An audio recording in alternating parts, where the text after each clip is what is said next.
Հայաստանի Հանրապետության կրթության, գիտության, մշակույթի և սպորտի նախարար Ժաննա Անդրեասյանը սկսել է հատուկ պոդքասթների շարք, որի ընթացքում զրուցում է տարբեր ոլորտների մասնագետների, գիտնականների, կրթական ու մշակութային գործիչների հետ։ Հետաքրքրական է սակայն այն հանգամանքը, որ նախարարը լրագրողին հատուկ ոճով է իրականացնում նման նախաձեռնություն։ Նրա օրինակը կարելի է դիտարկել որպես բացառիկ, քանի որ թերևս որևէ այլ երկրում նախարարները ժամանակ չունեն զբաղվելու պոդքասթներ վարելով։ Այս մասին Օրագիր Նյուզը զրուցեց կրթության փորձագետ Ատոմ Մխիթարյանի հետ, ով նշեց, որ ըստ երևույթին նախարարը կրկնօրինակում է իր ղեկավարին՝ Նիկոլ Փաշինյանին։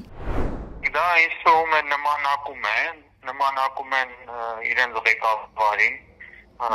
վարչապետի զբաղեցնողին, եւ ես մտածում եմ, որ սա շարքում առաջինն է, բայց վերջինը չի։ Ինձ թվում է հերթով գործում նախարարները հիմա կսկսեն իրանց ոլորտի վերաբերյալ պոդքասթներ սկսել։ Հասկանում եք, եւ հաջորդ բանը կսկսվի, այդ ասենք քարոզարշավ պոդքասթ վարելը նորաձև է։ Բովանդական առումով որևէ բան չեմ կարող ասել, որովհետեւ եթե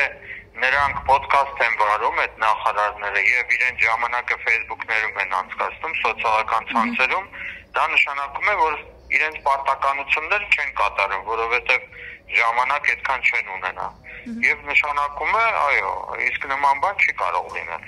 Որևէ երկրում նման օրինակ ունենք։ Ոչ, իհարկե, նման բան չկա, հասկանում եք։ Նախարարը պոդքասթ վարող չի լինի, էլի։ Նա այնքան գործառույթներ ունի,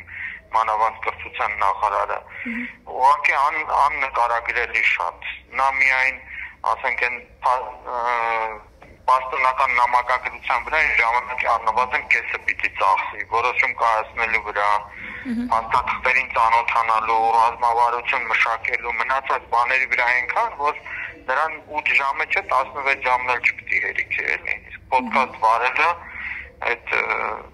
ուղղակի անթույլատրելի է։ Դա նշանակում է իսկապես իր գործառույթները չի անում։ Եվ բոլորը հերթով, ինչպես քիչ առաջ ասացի, լծվելու են այդ գործին, դառնելու պոդքասթ վարելը